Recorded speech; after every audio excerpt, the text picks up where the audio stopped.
आज की दुनिया सिर्फ जमीन पर नहीं बदल रही, आसमान और स्पेस तक पहुंच चुकी है। आज जियोपॉलिटिक्स का मतलब है स्पेस, डिफेंस और स्ट्रेटजी को समझना, क्योंकि यहीं से भविष्य की दिशा तय होती है। आर के न्यूज अफेयर्स इन मुद्दों को मुश्किल शब्दों में नहीं, सरल भाषा में समझाता है कि क्या हो रहा है, क्यों हो रहा है और भारत के लिए इसका क्या मतलब है। तो आप जुड़े रहिए आर के न्यूज अफेयर्स से। अमेरिका का एक चेहरा तो आज पूरी दुनिया देख रही है, जहां भारत के साथ उसकी ट्रेड डील फाइनल हो चुकी है और दुनिया की सबसे बड़ी इकोनॉमी वाला देश भारत की शर्तों पर समझौता करने को मजबूर हो गया है।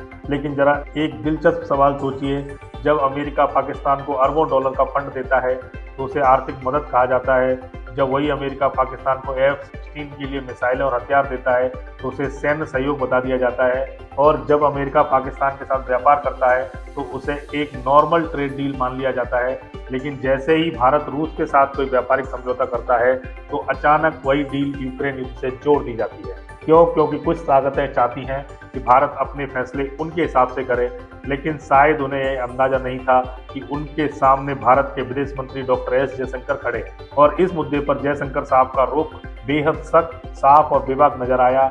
उन्होंने शब्दों से ही सामने वाले की दिशा बदल दी। दोस्तों, बहुत बड़ी डेवलपमेंट निकल कर सामने आ रही है।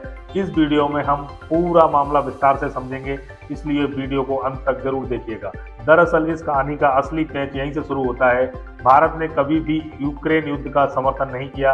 भारत ने ना तो रूस को हथियार दिए और ना ही किसी तरह के युद्ध में हिस्सा लिया। इसके बावजूद भारत के हर फैसले को एक नैरेटिव बनाकर रूस की मदद कह दिया जाता है। असल में समस्या युद्ध नहीं है, असल समस्या है भारत की स्वतंत्र विदेश नीति। कुछ देशों को यह बात खटकती है कि भारत अपने फैसले खुद क्यों ले रहा है, इसलिए भारत रूस संबंधों को जानबूझकर नैतिक बहस बना दिया जाता है ताकि दबाव बनाया जा सके और भारत को कटघरे में खड़ा किया जा सके। लेकिन भारत अब इस दबाव में झुकने वाला नहीं है और यही वजह है कि इस मुद्दे पर जयशंकर साहब का रुख इतना सख्त दिखाई देता है।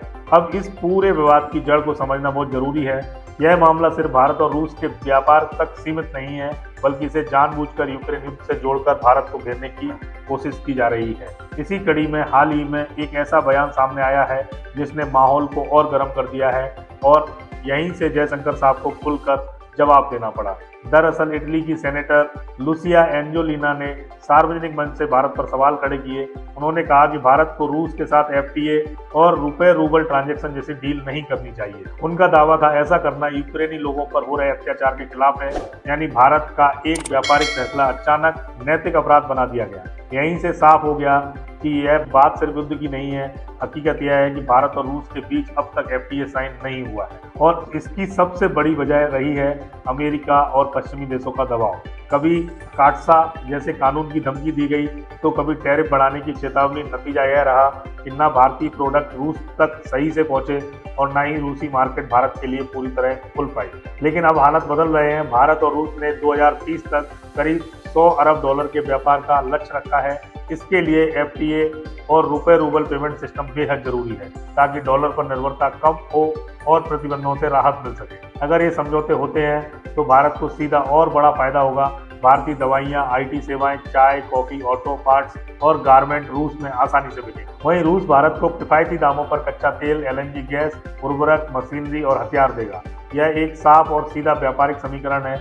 लेकिन कुछ देशों को यही बात सबसे ज्यादा चुभ रही है, खास तौर पर तब जब अमेरिका खुद खुलेआम पाकिस्तान की मदद कर रहा है। अरबों डॉलर का फंड, F-16 के लिए मिसाइलें और हथियार सब कुछ दिया जा रहा है। लेकिन भारत अगर अपनी ऊर्जा जरूरतों के लिए रूस से व्यापार करे तो उसे गलत ठहराया जाता है। यहीं पर जयशंकर साहब ने सीधी और सख्त बात कही। उन्होंने साफ कहा कि भारत दोहरे मापदंड स्वीकार नहीं करेगा। जो देश पाकिस्तान जैसे आतंकी गतिविधियों से जुड़े देश को हथियार सप्लाई करके सपोर्ट करता है, वह भारत को नैतिकता का पाठ न पढ़ाए। जयशंकर साहब ने यह भी साफ कर दिया कि भारत किसी का पिछलग्गू नहीं है। भारत अपने लोगों की जरूरत के आधार पर अपने फैसले खुद करेगा।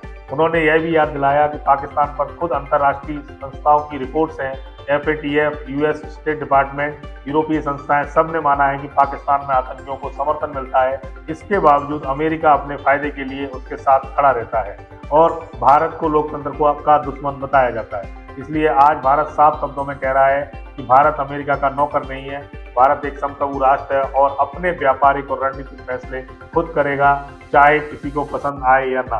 असल परेशानी सिर्फ रूस से भारत के व्यापार की नहीं, असल चिंता यह है कि भारत धीरे धीरे डॉलर की पकड़ से बाहर निकलने की कोशिश कर रहा है। ब्रिक्स देशों के साथ मिलकर वैकल्पिक भुगतान व्यवस्था पर काम किया जा रहा है और यही बात अमेरिका और उसके सहयोगियों को बेचैन कर रही है। इसलिए कभी ट्रंप, कभी अमेरिकी सीनेटर तो कभी यूरोप के नेता भारत पर बयानबाजी करते नजर आते हैं। इस पूरे मामले में जयशंकर साहब ने सबसे सख्त सवाल दागा। उन्होंने कहा कि अगर रूस यूक्रेन पर हमला कर रहा है तो पाकिस्तान भी बलोच, सिंध, गिलगित बाल्टिस्तान और अफगानी लोगों पर जुल्म कर रहा है, तो क्या तब अमेरिका को पाकिस्तान से दूरी नहीं बनानी चाहिए या नियम सिर्फ भारत के लिए हैं? यही दोहरा मापदंड भारत को सबसे ज्यादा खटकता है। जयशंकर साहब ने साफ कर दिया कि भारत किसी के इशारे पर नहीं चलता। भारत पाकिस्तान की तरह किसी का मोहरा नहीं है। FTA हो या भुगतान व्यवस्था, किसी भी बाहरी दखल को स्वीकार नहीं किया जाएगा।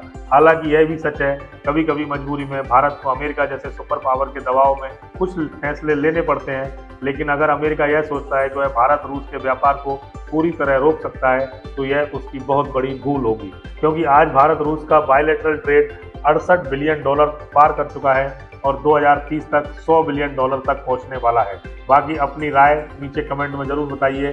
क्या जयशंकर साहब ने इटली की सेनेटर को मुंह तोड़ जवाब देकर सही किया या नहीं?